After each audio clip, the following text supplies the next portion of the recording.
Hello everybody and welcome back to LMM. And if you're enjoying what you're seeing on the channel at the moment, how about giving this video a like and maybe subscribing to us here on the channel to help us grow. Today you find me on board my beloved Peugeot 106, which this year turns a mighty 25 years old, which means that it now counts as being a modern classic. And this greatly amused me.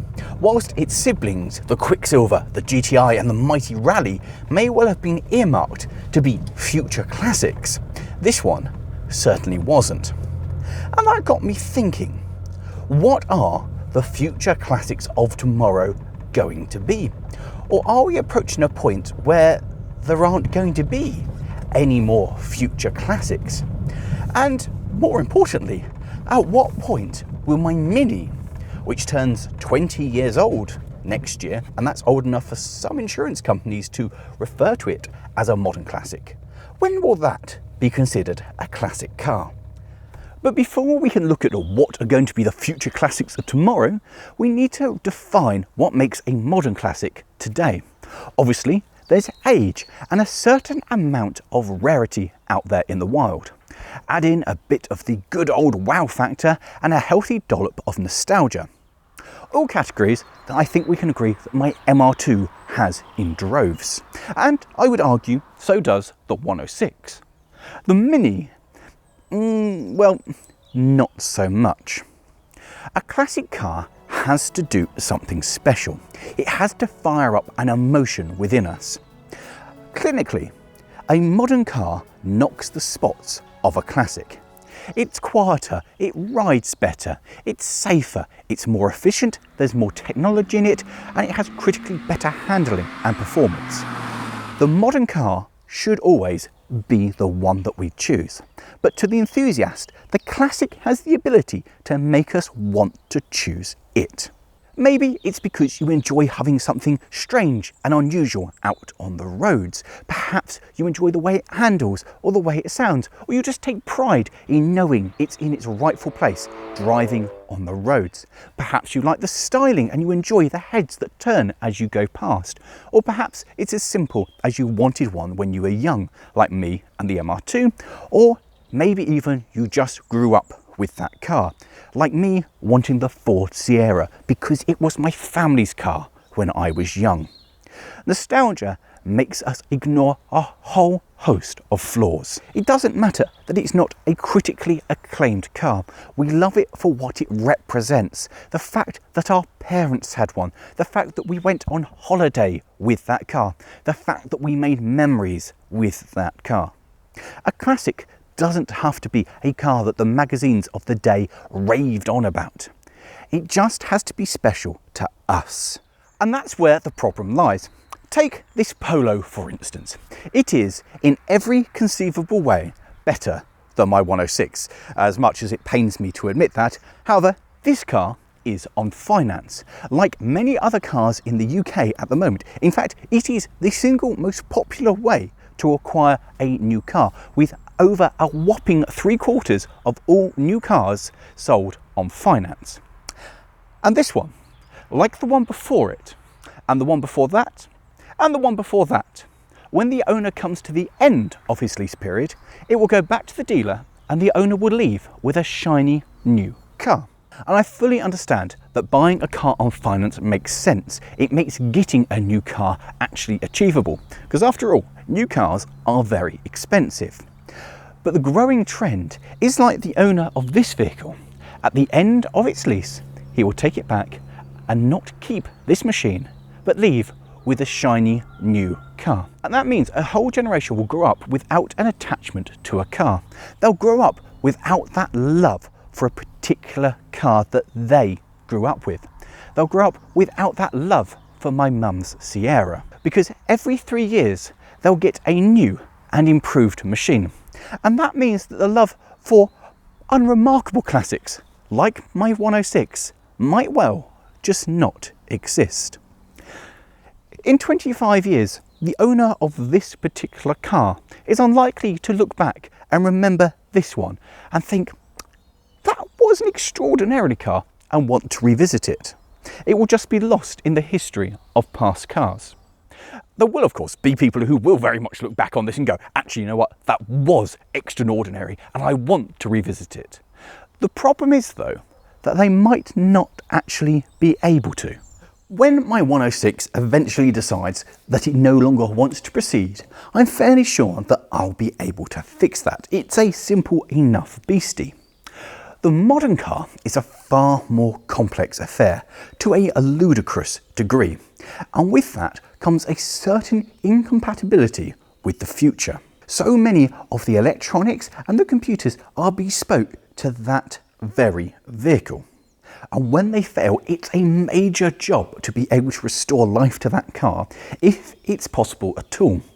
Finding a barn find in 50 years' time with the current crop of cars is going to be a far more major ordeal to get it to go again than the likes of what me and Matt recently found and recovered. And if one of those modern systems has failed, who knows if the parts will even still be available or how much physical effort will actually be involved in removing and replacing the failed system. And I'm sure that people who have a better understanding of electronics and computers than I do may well be able to breathe life back into these vehicles once more.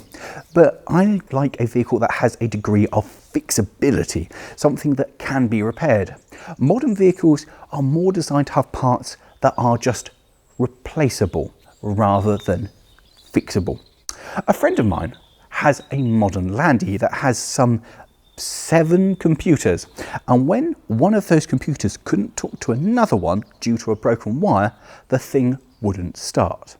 It took him an entire year to be able to find that failed connection, restore it and bring the car back to life, proving that it is indeed possible to make these more complicated machines work again and to keep them running. But with every generation, the car becomes more complicated. It becomes harder to work on and harder to maintain beyond its expected lifespan. And all of this potential struggle assumes that you'll be able to find one of the cars at all. Finding barn finds or forgotten cars is becoming increasingly rarer. People don't have the space to keep around a vehicle that they're not actively using. More so, a car that develops a fault today may well now just be economically unviable to repair, and so off to the scrapyard it goes. So which of our current crop of modern vehicles will we, in the future, look back fondly upon?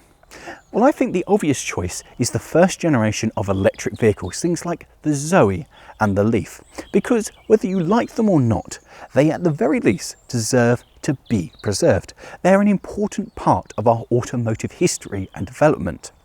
Whether that actually means they're going to move into the realm of being a desirable modern classic, well, that remains to be seen. We know the limiting factor with electric cars is the battery, and whether somebody is going to want to replace that pack to be able to drive around in an older classic machine, well, that remains to be seen.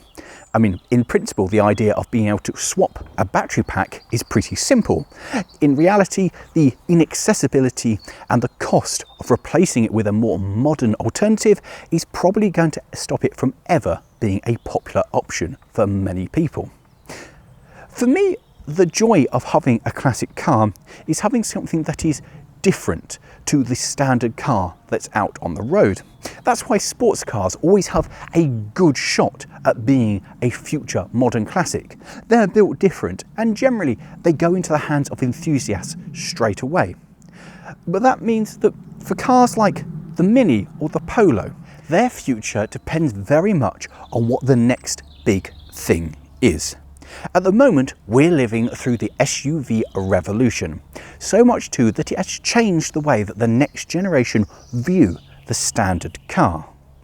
So maybe what comes next will inspire some sort of nostalgia for the SUV and for things like this. And I don't know about you, but I really like the idea of sometime in the future seeing an SUV and going, "Cool, I remember when everybody was making things like that." Certainly, the last generation of traditional internal combustion engines will be earmarked to be future classics, if nothing else, because they will mark the end of an era. Today, I think things like the Fiesta stand a good chance of being the future classic, because it's a car that lots of people started off with, and it is of course now a car of the past, with Ford ending production on it. And by all accounts, it's actually just a good car, as I think the modern Jimny is going to be. I love the design of it, it's exciting, and that one very much I think will go on and become a modern classic, as will basically all of the hot hatches today, things like the Yaris GR or even the Ignis Sport, and too the Audi A1, or rather the sporty version, the S1. These are all cars that I think actually are something different and something exciting, even if some of them are now getting on, like actually the last real MGs, like the MG ZS and my personal favourite, the ZR, which are almost of age to be officially recognised, and in most circles actually are already considered modern classics. So obviously there are lots of modern cars which could well develop into modern classics, but how many of them actually do, and how many of them actually survive long enough to be officially recognised? Well, I suspect it won't be many, because we now live in a throwaway world where the car, well, it's considered an expendable item. We worship the car, but not the individual. We worship the whole idea of the car. It's a tool to be used.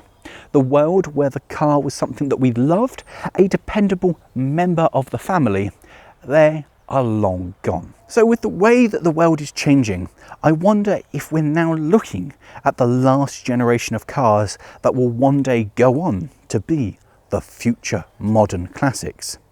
Even things like the humble Mini.